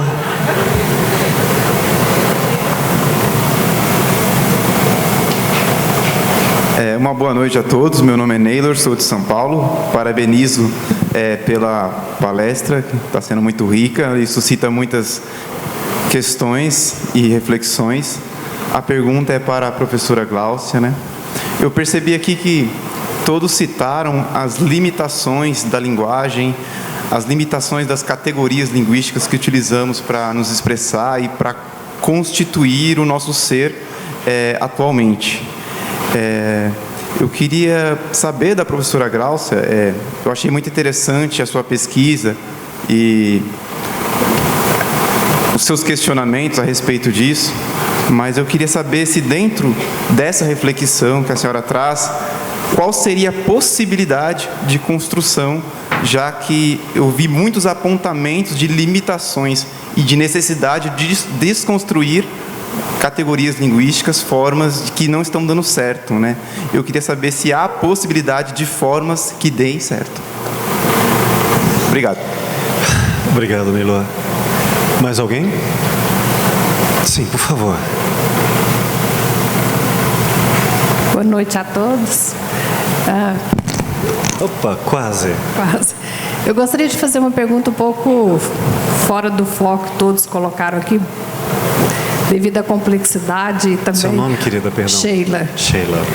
E também o diálogo que foi instaurado aqui entre nós me fez uma seguinte reflexão, me trouxe uma reflexão a qual eu gostaria de ouvir um comentário de vocês. Dentro da abordagem da filosofia, eu penso que esse tema deve ser muito relevante a todos que trabalham nessa área. Hoje, o que nós vemos no nosso mundo tecnológico? Crianças e adolescentes totalmente envolvidos com a tecnologia e sós, quer dizer, aquela convivência, aquilo que remete a ao que nós estamos conversando, que seria o amor ao próximo. Então, essa convivência de aproximação, ela quase que não está havendo. E como que isso está sendo interpretado por vocês? Porque a cada dia que passa, a gente vê crianças cada vez mais isoladas, adolescentes, até mesmo adultos também. Então, dentro desse contexto que a filosofia remete a voltar a si, a busca do conhecimento, a uma reflexão da realidade, como que a gente encararia isso daqui para frente? Como ficaria a nossa sociedade, imaginando aqui ao médio e longo prazo? Esse é o questionamento. Obrigado, querida. Alguém tem uma bola de cristal? Sim, por favor.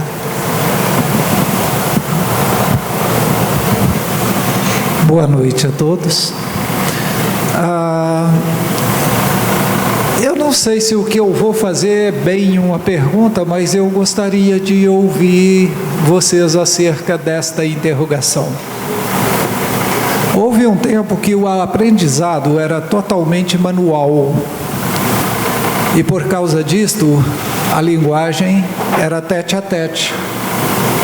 Então, havia a linguagem antes das palavras e nós fomos evoluindo, criamos a palavra verbalizada, e hoje nós vemos uma criação de uma gama muito grande de linguagens.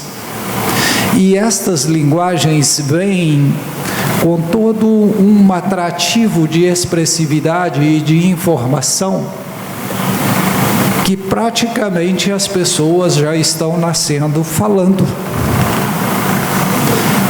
A pergunta é: com tantas muletas para facilitar o aprendizado, não poderia reduzir a capacidade natural da aprendizagem humana? Obrigado. Obrigado, querido. Alguém tem mais uma questão simples? Naturalmente, o café filosófico, numa dimensão como esta, não pretende, nem a própria história da filosofia, respostas que abandonem a nossa inquietação. Elas exigem tempo, uma dedicação profunda que ultrapassa a própria pessoa, porque ela é histórica. Ela envolve consequentes pesquisas que juntos caminhamos ao longo de muitos tempos e os saberes se renovam. Então, nossa pretensão é, sobretudo, provocar entre nós o acordar para possibilidades. Isso feito já é de grande monta um diálogo de esperanças entre nós.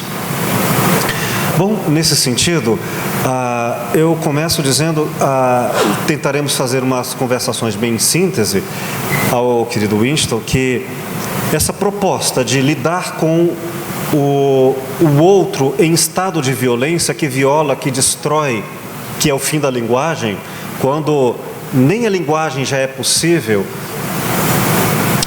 eu a retomo desde a difícil proposta, talvez impossível para muitos, de amar o inimigo. Quando Jesus apresenta a ideia do próximo como a si mesmo, e o faz não dentro da tradição judaica, do qual ele também pertencia à tribo de Judá, não apenas a tradição dos hebreus, que envolviam os inimigos dos judeus à época, os samaritanos, mas também irmãos da mesma tradição, hebreus, mas incluía os não hebreus. Não só os inimigos entre os próprios hebreus, samaritanos e judeus, incluía os não hebreus. Quaisquer outras tradições. Mais do que isso, mais do que o grande diferente e estranho, incluía o romano, o profundo inimigo, aquele que matava e destruía. Esse amor ao inimigo, que é uma questão que sempre se atualiza, não significa, e aí eu retomo também a conversação com a ideia da categoria do amor, não a substituir a outra categoria em suas impossibilidades, como é o que nos apresentou Neylor. Se a gente vai destruir categorias de linguagem, o que vai sobrar? Precisamos construir alguma possibilidade. Quando eu apresento a palavra amor, não quero restituí-la e aproximá-la do desejo, como o amor no sentido do gostar ou do não gostar. O amor no sentido do, muito próximo a esse de Levinas, de ser responsável para com o outro. Ou seja, amar o inimigo implica, inclusive, como ato de amor, em ir contra ele. Mas não do mesmo modo a destruí-lo, mas em sermos responsáveis com o que em nós é algo comum. Ou seja, é ato de amor a coibição, é ato de amor, às vezes, a impedir que alguém seja violento. O amor não é necessariamente dócil e nem necessariamente desejo. Como isso seria possível? Sem uma resposta única para tantas pessoas diferentes, respondo assim: não existe apenas um mundo e um sistema de linguagem. Várias pessoas, mesmo umas estando umas ao lado das outras na mesma época, nem sempre ocupam os mesmos mundos. Vamos imaginar, por exemplo, numa mesma sala, uma pessoa e outra e um aquário com peixes. Estão em espaços diferentes, estão dentro do mesmo espaço de uma sala, mas não em mesmos mundos. Vamos imaginar então que, a lembrar de Jesus, estando ao lado de outros, quando ele usava metáforas de céu e terra ou inferno, estava falando de mundos nos quais uns habitam e outros não habitam, e usando uma linguagem no qual alguns não alcançarão. Então imaginem um segredo que não seja segredo porque é ocultado da linguagem. É um segredo da musicalidade, por exemplo. Toca-se uma música e que aquele que não tem musicalidade, para ele é segredo. Jamais será traduzido. Não porque não tenha som, mas porque não tem musicalidade. Então, o amor ao inimigo é já possível para aqueles que vibram nessa sintonia. Não sem sacrifício, não sem dificuldades, mas já é possível. Para outros mundos no qual pessoas coabitam, ele não é e talvez nunca será possível. O que eu posso responder é: como eu faria diante do nazista? Esta resposta tenho testemunhado nos momentos em que eu próprio vivo a minha aversão e eu reajo. E não raramente eu me torno muito próximo àquele que eu recuso e trato como inimigo e nesse sentido não estou muito distante, mas nem por isso digo que outros não estejam mais próximos. Então, como uma forma talvez conciliatória em dizer se é ou não possível este amor ao inimigo, eu diria que ao invés de querermos habitar outros mundos nos quais nem todos são capazes de viver, por exemplo, viver em sintonia do amor ao inimigo, é possível, no entanto, não ficarmos apáticos. Então, ao invés de eu querer amar o inimigo um passo sobremaneira grande para mim, eu posso dar um outro passo. Eu posso, por exemplo, não odiar esse inimigo, mas também não é gostar. Posso fazer outras coisas. Ao invés de querer ter uma profunda capacidade de perdão, posso ter não violento com o outro. Isso já é um caminho. Então, meios termos são concílios antes de chegarmos a caminhos utópicos para dizer que ele é impossível. É nesse sentido que eu também respondo ao Neylor, dizendo que se vamos desconstruir categorias, não vamos abandoná-las para ficarmos no vazio, mas vamos substituindo linguagens até que a ausência da linguagem por intuição e afinidade seja possível. Quem sabe assim a gente possa não ter uma resposta, mas várias delas possíveis. Queridos colegas, por favor. Posso discordar? Então, eu vim para fazer o advogado do diabo. Assim, eu não vejo... eu vejo a possibilidade da anarquia, sabe? A anarquia, o próprio conceito já diz, é a gente voltar para o princípio, né? E o princípio é vazio. E tem momentos que é importante a gente cair no vazio, né? Então, eu, assim, fiquei pensando aqui agora, desculpem, eu só vou fazer um parênteses. Já que a gente está falando, falamos várias vezes aqui o termo Jesus Cristo, né? Então vamos pensar essa pessoa histórica, né? Que viveu dentro de um império, sofreu injustiça, viu a injustiça e de repente morre.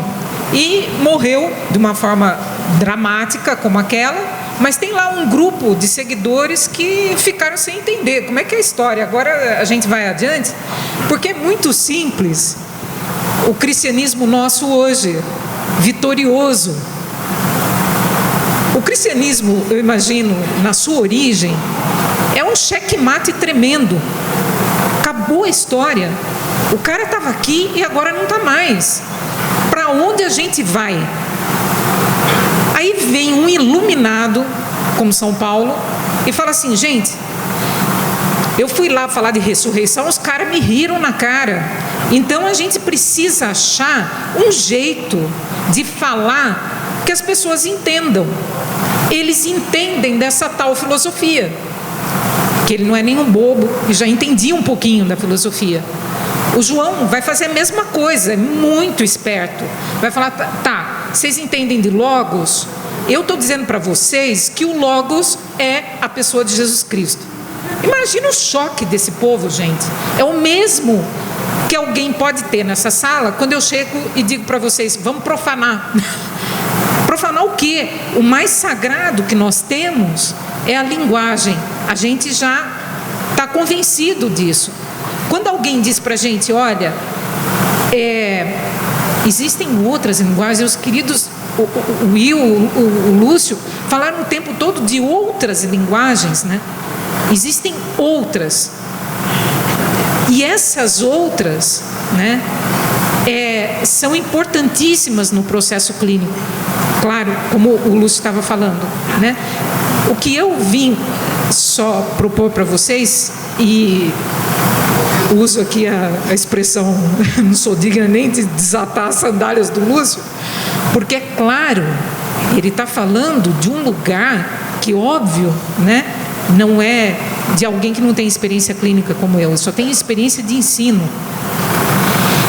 Eu estou pensando na formação do filósofo clínico.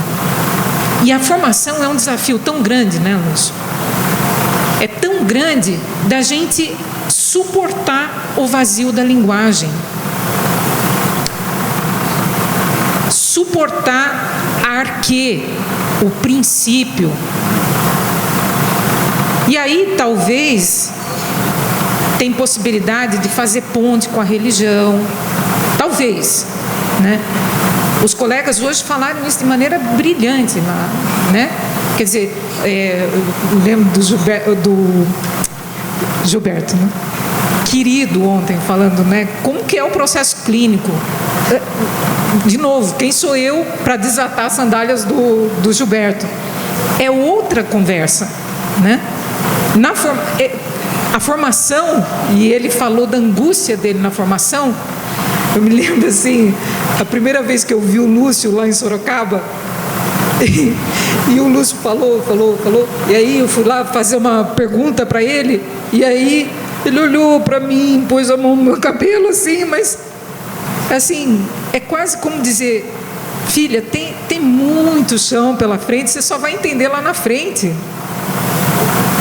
A formação é esse vazio, né? Imagina um formador como ele diante de alguém que está achando que está fazendo a questão, né?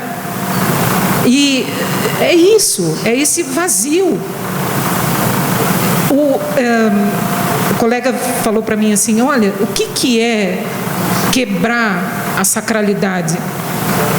A minha proposta de quebrar a sacralidade é quebrar o conforto que a gente tem de tudo aquilo que me move para o outro. Eu digo é quebrar o conforto porque a emoção já é um movimento, né? Eu já estou movido para o outro. A comoção é a gente se movimentando junto, dançando tango. Então, assim, desculpem, eu não sei se eu tive muita pretensão é porque realmente eu acho que eu não estou à altura das perguntas que me foram colocadas aqui, não estou mesmo. Assim, eu acho que tem muita profundidade aqui que exigiria da gente muito trabalho, né? Então, o que eu, assim, muito modestamente aqui, falar para vocês: olha, da onde eu vejo, da onde eu venho, a gente precisa quebrar. E quebrar dói. A gente perde o chão, fica sufocado, não sabe para onde ir, mas aí a gente está com o outro. Porque ele também, quando está vindo até a gente, suponho que vem até a gente nessa sua fragilidade. Então, se o eu vai, todo poderoso eu cartesiano, né, de lá do seu pedestal para baixo, não acontece criação, não acontece clínica. É só nessa miséria que acontece clínica, né? E, no entanto, o Levinas fala uma coisa bacana, né? Assim, o eu é primeira pessoa do singular, do indicativo. Isso é importantíssimo, porque o eu sai da sua casinha, da sua riqueza. Uma riqueza lá, mequetrefe, mas sempre riqueza é. Né? E a relação de cuidado se dá nessa riqueza mequetrefe. Desculpem, assim, quem não se sentiu contemplado aqui, por favor, né? Mas tudo que eu consigo, assim, de falar. Professora Glaucia, como se eu ouvisse Sócrates, depois de grandes e grandes discussões, ele voltasse a dizer: mas eu sei que eu não sei. De certa forma, essa reinstauração do pathos é uma dessacralização da verdade absoluta e a reinstauração do vamos dialogar. E quando Sócrates era visitado diante da necessidade até do convencimento, acontecia muitas vezes de ele próprio dizer: nem isto eu vou mais dialogar, porque não há entre nós a possibilidade do diálogo, já que o diálogo já foi fraudado. Nesse sentido, eu acho que também há nele essa ideia da anarquia, em não dialogar com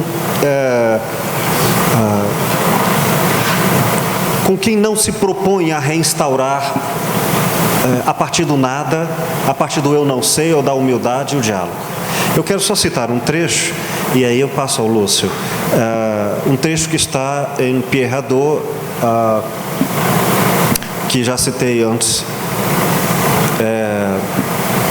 Diz ele assim: nas memoráveis de Xenofontes, Hípias, diz a Sócrates: em lugar de questionar sempre sobre a justiça, valeria mais nos dizer de uma vez por todas o que ela é.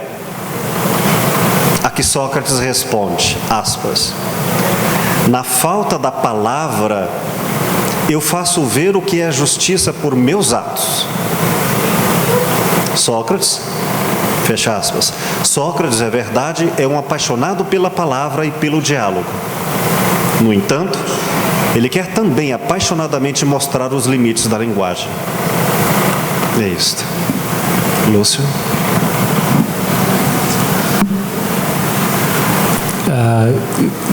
Assim, a relevância do que a Gláucia está colocando, na minha opinião, é muito grande e deve ser bem considerado, porque é, de fato, um desafio na clínica, não há a menor dúvida o que ela está colocando. Olhem, eu vou colocar algumas questões, ok? Muito cotidianas, muito do nosso dia a dia, para mostrar um pouco da propriedade desse desafio que ela está colocando, da falência da linguagem, do desafio da linguagem, da reconstrução da linguagem, entre outras coisas. Pergunta para vocês, ok? Como são perguntas de fórum íntimo, não é necessário que respondam em voz alta. Respondam apenas para vocês mesmos, está tudo ok? É só para que tenham uma ilustração sobre isso. Pergunta número 1. Você se ouve? Olha o que eu acabo de perguntar para você. Você se ouve? Bem, talvez alguns pensem assim: quando terminar aqui, vão para casa, vão dirigindo, vão chamar um Uber, um táxi, e vão pensando sobre algumas coisas que foram colocadas e consideram isso como um ouvir-se.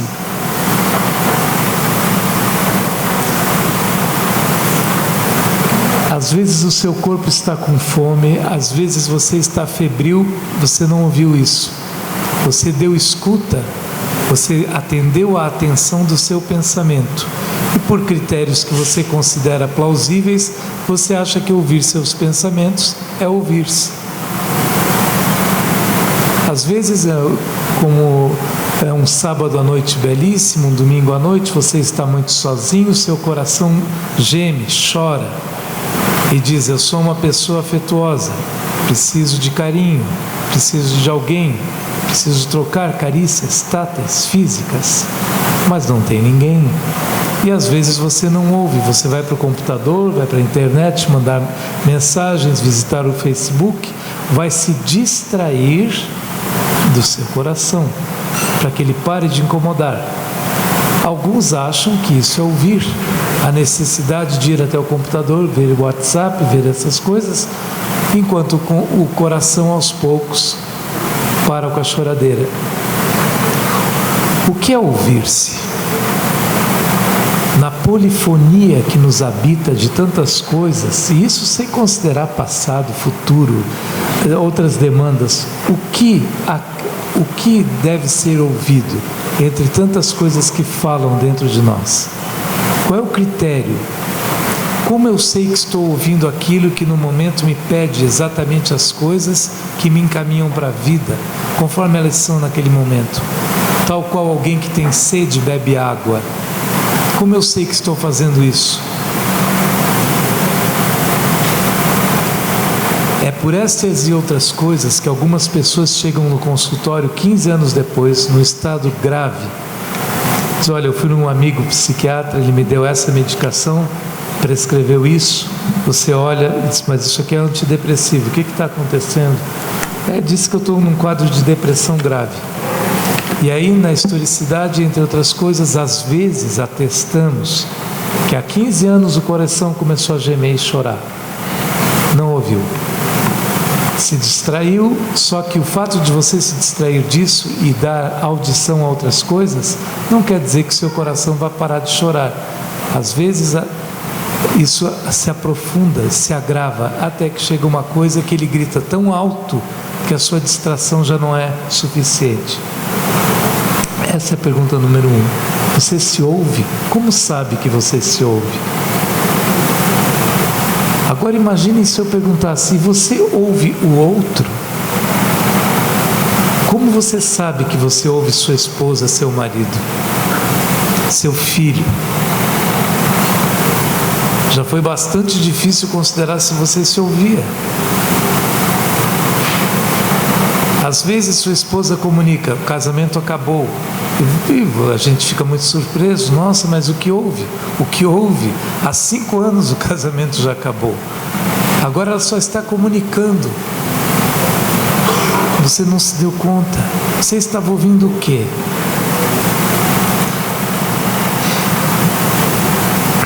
Outra coisa, eu não vou me estender, há muitas questões, então eu vou fazer apenas 2, ok? Segunda questão. Olha, é importante você acreditar na pessoa que está com você. Você conseguiria ter um relacionamento afetivo com em quem você não confia?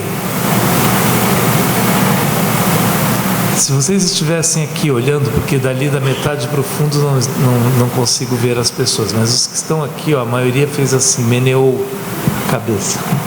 Disse: não, eu não. Tem certeza? Você pode perfeitamente amar uma pessoa, estar com ela, construir uma vida com ela e não acreditar nela. Por inúmeras razões. Inúmeras razões. Amar não quer dizer confiar no outro, acreditar no outro. Você pode amar e não confiar e não acreditar. É uma maneira de viver. Alguns, inclusive, colocam como requisito e nos falam no consultório: doutor, homem não presta. Os homens não prestam, o senhor entende? É que eu preciso ter uma família, preciso ter filhos, paciência. O consórcio, o casamento é um caminho para isso. Não é? Gostar dele eu gosto, mas ele não vale nada, doutor.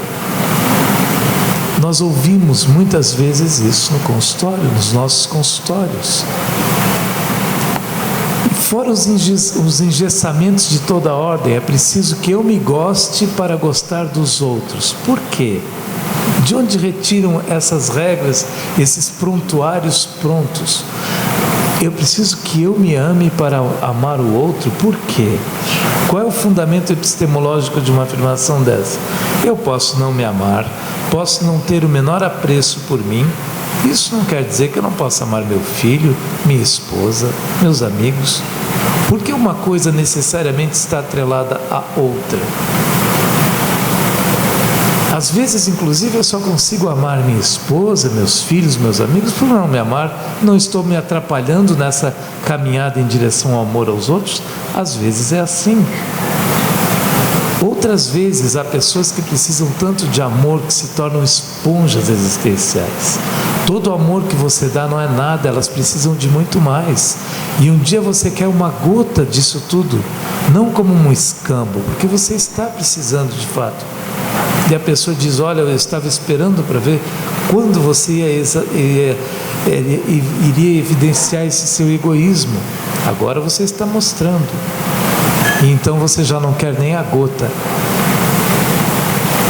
Ou seja, quando a Gláucia coloca desse vazio e colocar o discurso em suspensão e essa crítica à linguagem, olha, se considerarmos os chavões que chegam ao consultório de verdades engessadas, de discursos inteiros existenciais prontos e que a pessoa nem sabe.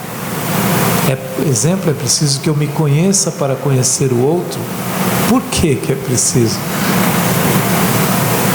Se eu estudo insetos, formigas, boto uma formiga no meu microscópio, por que eu preciso me conhecer para poder conhecer a formiga. E ultrapassando de formigas para seres humanos, por que eu preciso me conhecer para conhecer seres humanos? Eu não posso conhecer seres humanos sem me conhecer? Posso. A priori posso. Agora vamos ver como é possível isso. Então, assim, só de inúmeros chavões que nós temos em terapia, pessoas que chegam, pessoas que dizem, doutor, eu tenho um problema social. Meus pais dizem, eu deveria me relacionar com as pessoas, deveria gostar de pessoas. Por quê? Por quê? Tem gente que não gosta de aranha, barata, mosquito, não vão para o tratamento por causa disso. E tem pessoas que não gostam de um outro bicho chamado gente. Por que elas têm que ir para uma clínica por causa disso? Não podem trabalhar com computadores, construir mesas, fazer outras atividades?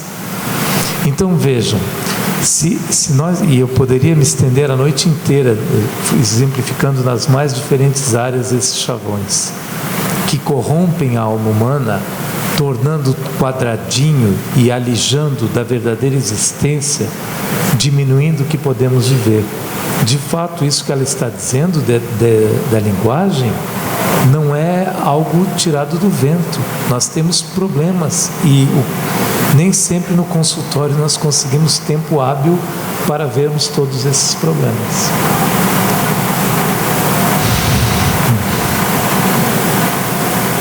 É isso.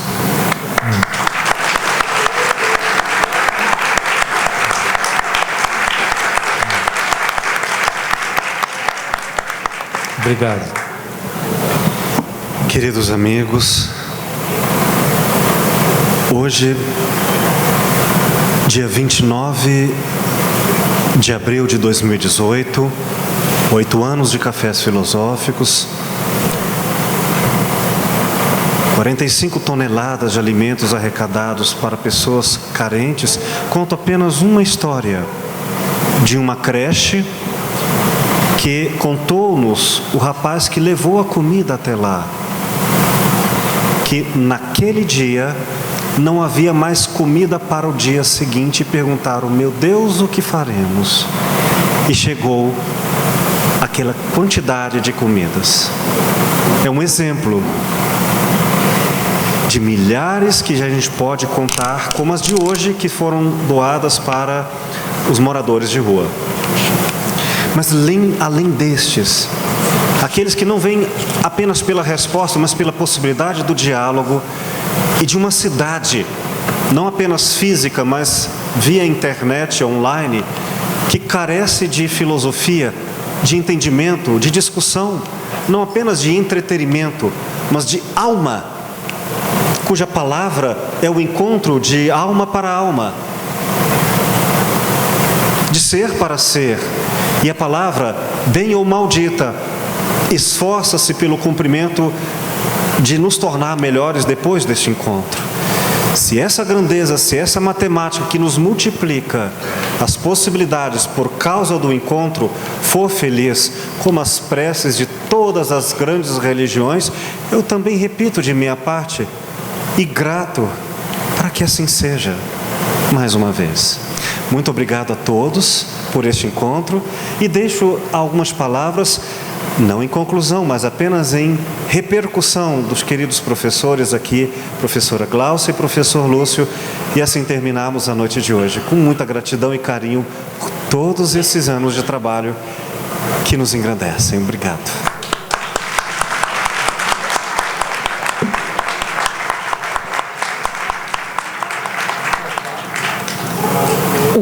O Paulo veio pedir para eu ler uma poesia, e isso é para mim um desafio, porque eu não sei ler poesia.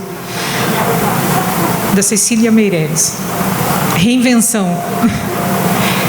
A vida só é possível reinventada. Anda o sol pelas campinas e passeia a mão dourada pelas águas, pelas folhas. Ah, tudo bolhas que vêm de fundas piscinas do ilusionismo. Mais nada. Mas a vida só é possível reinventada. Vem a lua, Vem, retira as algemas dos meus braços. Projeto-me por espaços cheios da tua figura. Tudo mentira, mentira da lua na noite escura. Não te encontro, não te alcanço. Só, no tempo equilibrada, desprendendo-me do balanço que além do tempo me leva. Só, na treva fico, recebida e dada, porque a vida só é possível reinventada. Obrigada, Paulinho.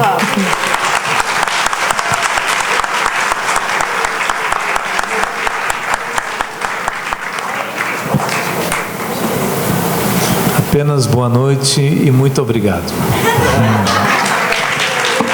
Eita, muito bem.